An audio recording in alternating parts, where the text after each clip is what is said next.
होगा, जाहिर सी बात है, कोड़े से बरस मारते हैं उन लोग लगातार पूरे पब्लिक की भीड़ के अंदर। अभी अभी कई ऐसे केसेस हुए हैं जहाँ पर उन लोगों ने स्किन तक का उधेड़ के टांग दिया है। जैसे मूसा खान किलकर को जो टांगा था उन्होंने, बहुत अच्छे जर्नलिस्ट थे वो, सरेआम सुबह उठ के देखे थे लोगों ने कि झाड़ पे उठका मुंडी को काट के टांग दिया था इन्होंने। तो उस तरह के सीक्वेंस हैं। मैं कोशिश करूँगा इसको, मैं इंग्लिश में बना रहा हूँ फिल्म, लेकिन मैं बोलने भूल गया। हाँ, इंग्लिश में बन रही है। और मतलब इंग्लिश में मीन्स जैसे यूएस आर्मी बात करेंगे तो अपनी यूएस लैंग्वेज में बात करेंगे, यूएस इंग्लिश। ब्रिटिश के लोग जो ब्रिटेन के लोग, डॉक्टर वगैरह जो भी हैं, यूएन के बाकी मेंबर इंग्लिश बोलेंगे। अफ़गान जो हैं तालिबानी, वो लोग अफ़गान बोलेंगे। जी, पश्तो बोलेंगे। वहाँ के वैली के, साउथ वैली के लोग जो हैं, मलाला अपने घर में उर्दू बोलती है तो उर्दू बोलेगी। वो स्कूल में अपने दोस्तों के साथ में उर्दू में बात करती है। जब वो बोलती थी तो इंग्लिश में बोलती थी, टूटे फूटे इंग्लिश में। तो उसी तरह का रहेगा, एग्जैक्टली जैसा है। मैं कुछ अपने से कुछ भी नहीं करूँगा, जो कुछ हुआ है अब तक का, जो चलता आ रहा है, उसी पे बनेगी ये फिल्म। तो right, and that is the film. The name of the film, of course, he's not revealed it as yet. I don't know what the name of the film is going to be. गुल मकई। गुल मकई क्या मतलब जनाब, उसका मतलब ही समझा नहीं। कॉर्नफ्लावर। उसका ब्लॉग का नाम गुल मकई था, जो बाद में उसने बहुत बात क्लियर किया था कि मैं ही हूँ मलाला यूसुफजई। गुल मकई, गुल मकई, दैट्स राइट। यानी मकई का गुल, मक्का जो होती है उसका गुल, गुल मतलब फूल। Gul Makai, that is the name of the film. Let's take a look at some of the footage that we've got of Malala Yousafzai. Let's take a look. This is the girl, very courageous, perhaps the most courageous person in the world. Little girl stood up to the Taliban. That's right, she stood up to the Taliban.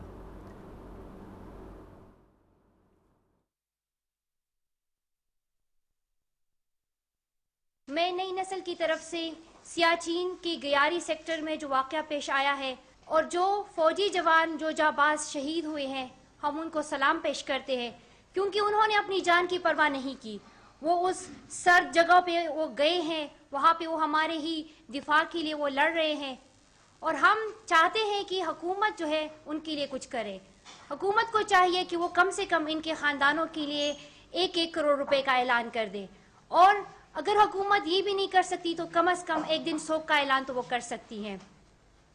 और इसके साथ साथ उनकी मदद के लिए पाक फौज के जवान भी वहाँ पर गए हैं, और इसके साथ साथ बाहर मुल्कों से भी जो टीमें आई हैं, हम उनका बहुत ज़्यादा शुक्रिया अदा करते हैं।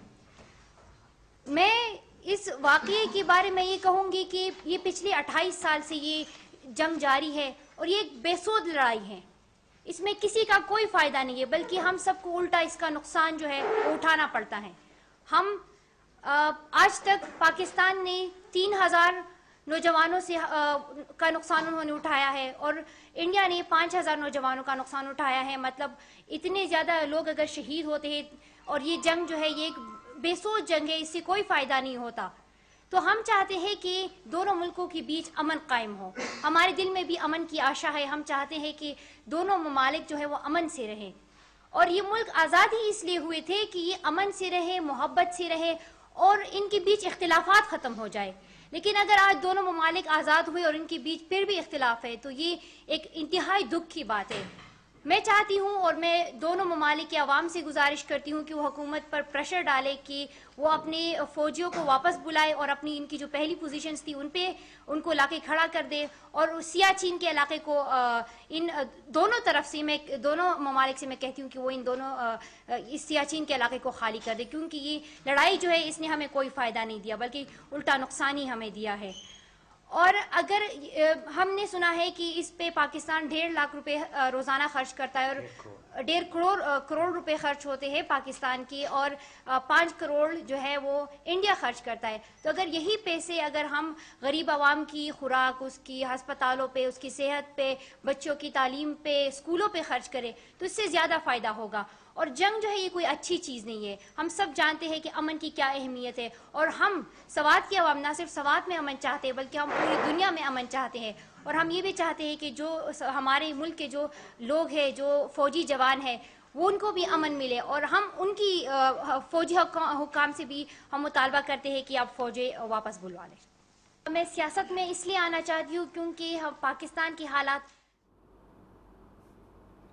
मौलाना यूसुफजई ये बात करती हुई, दो कोई फ़ौजी, पाकिस्तानी फ़ौजी मरे थे सियाचिन ग्लेशियर पर, उसने ये कहा आप सुन नहीं पाए शायद जी, कि 3,500, ये कौन से साल की बात कर रही हैं मुझे याद नहीं, 3,500 पाकिस्तान के फौजी मरे हैं, 5,000 हिंदुस्तान के फौजी मरे हैं।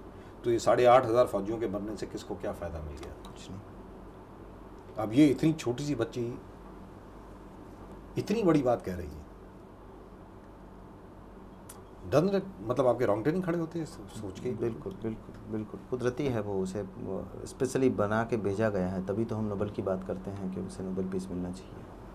कुदरती बच्ची है वो, और वो ख़ास करके ये अवतार माना जाता, शायद ये देवी मानी जाती अगर आज से अगर वो 100 साल अगर हिंदुस्तान में होती और 100 साल 200 साल पहले होती तो शायद देवी मानी जाती। अगर हिंदुस्तान में अभी भी होती तो अभी भी देवी मान लेते, ऐसी बात नहीं है। लेकिन आप ये बताएं, ये how will you get this into the film? Now to be able to get this into the film, now very frankly speaking, I became emotional just hearing her right now, as you can see. Now, to be able to get that into the film would be, I think you've taken on a very difficult task, sir. जी जी, बहुत ही मुश्किल काम आप, बहुत मुश्किल काम है। और ये मैं चाह रहा हूँ कि उसे और लोग जानें इस फिल्म के ज़रिए, पूरी दुनिया के सारे लोग देखें उसकी फिल्म को, और हर घर से एक मलाला बन के बाहर निकले। हर घर की बच्ची कोई एस्ट्रोनॉमी करे, कोई नासा में जाए, कोई एटॉमिक रिसर्च सेंटर में काम करे, कोई पायलट बने, एकदम टॉप लेवल पे हो लड़कियाँ, एकदम टॉप लेवल पे। मतलब वो जब हम उन देवी को देखते हैं जो 10 हाथ में 10 शस्त्र लेके वो खड़ी होती हैं, मतलब 10 तरह का काम वो कर सकती हैं। ठीक उसी तरह से एक लड़की सिर्फ खाना नहीं बना सकती, अपने बच्चों को पालेगी नहीं, बाकी हर काम वो करेगी। ये तालिबानों का टारगेट आप सोच के देखिए ना, औरत अगर पढ़ी लिखी होगी तो बच्चा को होमवर्क करके देगी, वो स्कूल का सारा काम वो करके देगी, उसे पेंटिंग सिखाएगी, उसे ड्राइंग कराएगी, वो सारा काम उससे खिलौने के साथ, पजल के साथ उसको खिलवाएगी।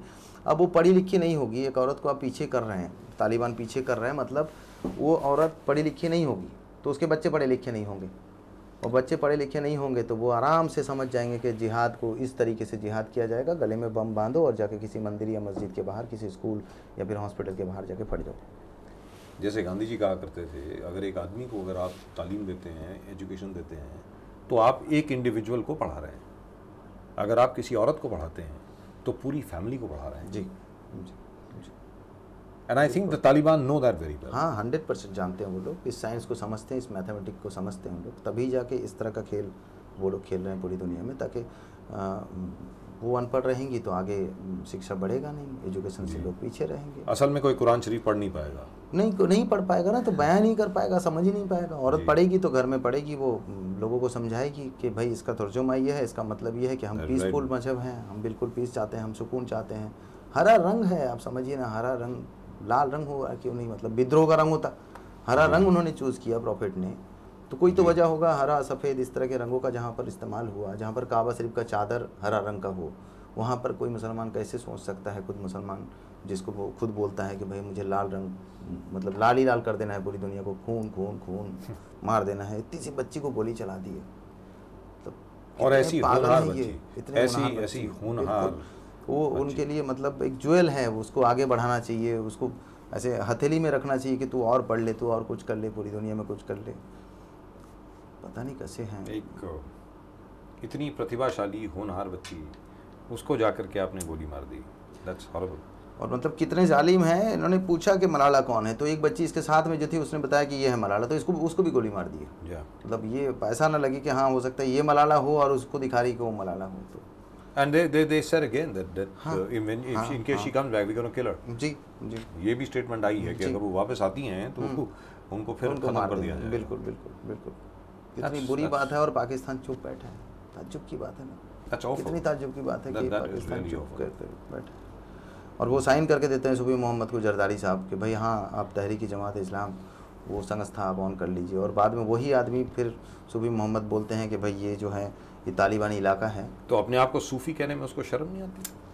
ताज्जुब की बात है ना।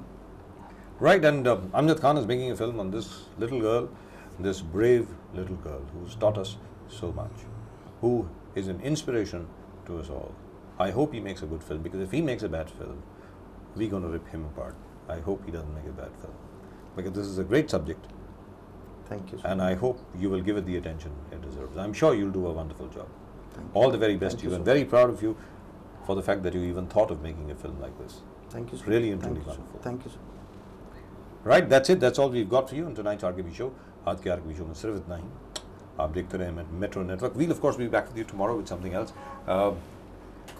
That is the email address right over there. I tell you what we're going to do. We're going to leave you with what we did yesterday. Remember, we had General Hoon with us yesterday. We had Javed Akhtar with us yesterday. कल हमारे साथ General Hoon थे, जावेद अख्तर साहब थे, अशोक पंडित भी थे. उसके अलावा we had Major General Afsar Kareem. और हम लोग बात कर रहे थे कि किस तरीके से रिस्पॉन्ड किया जाए कि ये दो फौजी हमारे हिंदुस्तानी दो फौजी जो हैं वो अब वो 20th बलूच रेजिमेंट है या 29th है, उसमें ज़रा सा कन्फ्यूजन है कि एक जवान का सिर कलम करके सर काट के उसकी बॉडी को वहाँ पे फेंक दिया गया और वो सिर जो है वो शायद वो बलूच रेजिमेंट के लोग वापस ले गए, अपने साथ ले गए.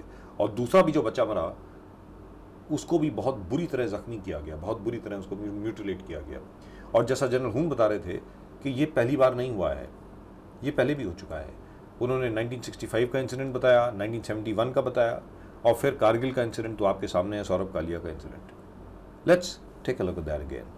We'll leave you with our yesterday's show on what took place at the border in Kashmir, in the Poonch sector, in a place called Mindar, where 2 of our boys were brutally killed by the Pakistani forces. A soldier expects to be killed, that's all right.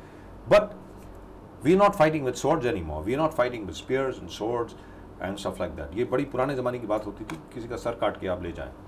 आज के ज़माने में ये काम सिर्फ वैशी दरिंदे ही कर सकते हैं. And that is the sad part. Really and truly the tragic part. But even more pathetic is our response. I really would like to hear from you as to what you think we ought to be doing in this situation. See you tomorrow.